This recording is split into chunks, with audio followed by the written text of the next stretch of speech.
bit. Excuse the hair.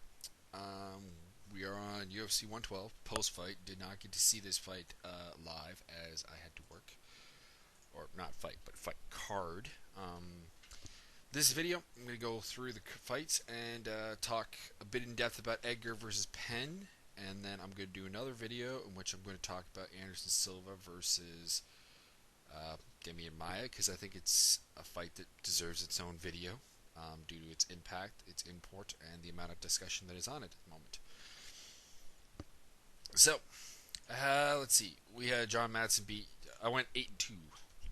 So, very nice card. John Madsen, Mustafa Al-Turk, UD for Madsen. Paul Kelly got a guillotine on Matt Veach. That being said, I was pretty much right when I was kind of belittling people for saying Paul Kelly was just going to wrestle his ass. DeMarcus Johnson with a come from behind TKO on Brad Blackburn. Rick Story wins a close split decision against Nick Opsushak. Phil Davis over Alexander Gustafsson, submission anaconda choke. Very impressed with Gustafsson's takedown defense, though, I must say. I thought that this fight would be largely on the ground, and it wasn't. Mark Munoz showing the Kendall Grove lack of a chin. Again, Kendall Grove kind of showing that there's still a lot of deficiencies in Mark Munoz's game, but it is what it is. Rafael Dos Anjos over Terry Edom with a submission of the night. Again, I think this kind of just shows the deficiencies of Terry Edom. And he has a very high ceiling as a fighter, but he's got to learn to defend some wrestling. I've seen this in his other fights. He gets taken down. If you want to take him down, you'll take him down, and that's all there is to it. Matt Hughes, Renzo Gracie went basically as I thought in terms of the winner, although I did not think Matt Hughes with winning without wrestling is kind of scary, actually, just a little bit. It was ugly, but it worked. Okay, so the BJ Penn Frankie Edgar fight. A lot of people are debating both ways as to who won this fight. I'm going to wade in with my opinions. I was a little bit. Perhaps I had some preconceptions about this fight when I watched it because I'd heard the results. I'd heard about the controversy. I've heard from numerous sources as to what they thought. But I tried to put that out of my mind and watch the fight and just basically judge it. Just basically score it. Take the fan part of me out of it, and just look at the fight objectively and see what I thought. Okay, round one. I thought BJ got the better of the striking. Edgar had a good opening, but he didn't do enough while he was landing, and BJ hadn't figured out his timing yet to really win the round. Once BJ had the timing, he was landing more. He was landing the higher percentage. He was doing a beautiful job of countering. I thought he won the round, and I really don't see how it could have been scored any other way. For the record, the judge that scored this 50-45 is on crack. Had he scored a 50-45 Penn, he would also be on crack. I think that's actually what I really, in conclusion, I'm going to rail about more is how they scored it versus who they picked as the winner. That was the problem, I thought. Round two, kind of more the same as round one. Frankie, I believe this is the round Frankie put him on his butt briefly. I didn't really score it as anything because it looked more like a slip. And, he also got, right up. Literally, there was no guard, no side control, no half guard, no mount, nothing. It was down, up. That's it. But again, BJ getting in the good counters. BJ kind of, landing the higher percentage. I think also landing more strikes, although I didn't.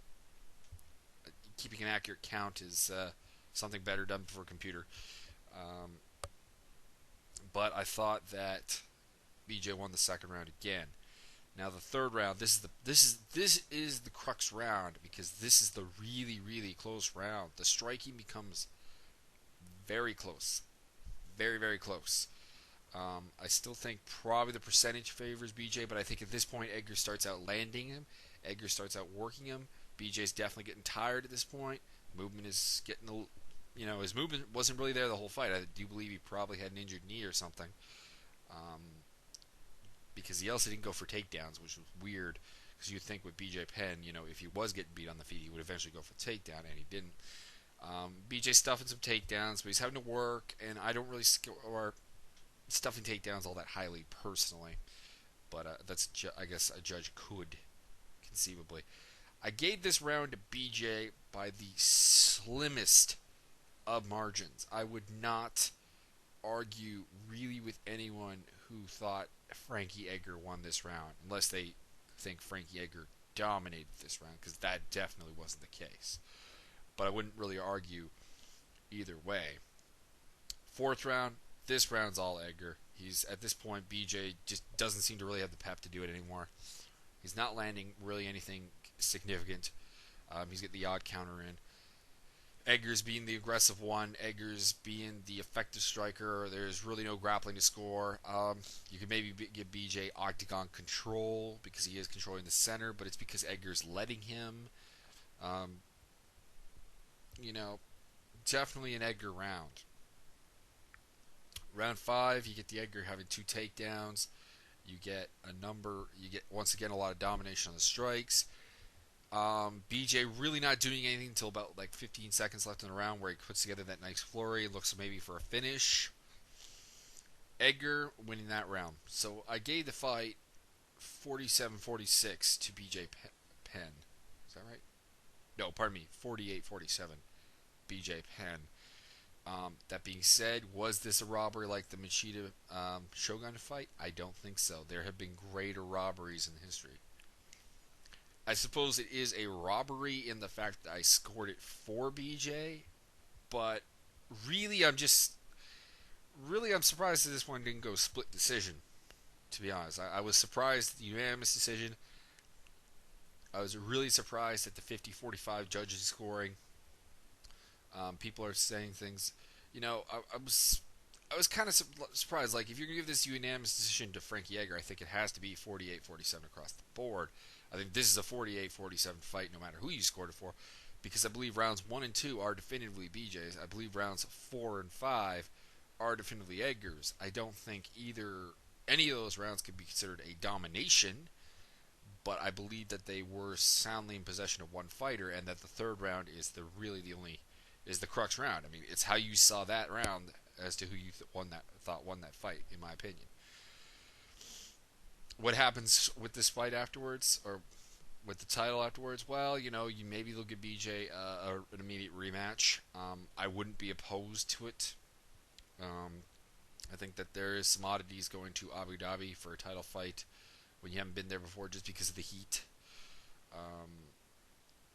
I believe it looks like BJ was injured. I'm sure we'll hear about it because it's BJ. Will Edgar have a long reign as champion? I don't really think so. He has in the past lost to Gray Maynard, who I think is pretty much in the line for the title shot. People are saying Gray Maynard versus Kenny Florian. I don't want to see Kenny Florian get a third shot at the title at this point. He's had 2 shots. That's more than anyone else. I want to see him fight Diego Sanchez in a rematch to see how those two match up now, so long after the Ultimate Fighter Season 1. I want to see Maynard go for the title. And I want to see BJ fight, someone to get back in the hunt. It's got to be a top contenderist guy. Tyson Griffin is an option. Other guys would be, really can't think of anyone else. Like, as weird as it is, Tyson Griffin is probably the guy, even though he's not a top contender in my opinion, but the record speaks for itself that he's somewhat in there. Although, of course, didn't he? If I may be mistaken, but I believe he just lost not too long ago to someone. Tyson Griffin. No, he hasn't lost since the Sean Shirk fight. Right. He hasn't fought since Hermes Branca. Yeah. I guess do Tyson Griffin versus BJ Penn. If BJ wins, he's pretty much got a title shot. Do Maynard and Edgar for the title. And do Sanchez versus Florian. That's how I would do it. This does create an exciting division, which is something the UFC is very much lacking at this point, with 2 particular divisions being just lacking in credible title fights. But that's all there is to it. Alright, we'll be back at you with the Anderson Silva video. Not so much my thoughts on the fight, but more my thoughts on the aftermath, what it means, the impact, whose fault, I guess. But, we'll see what comes of that.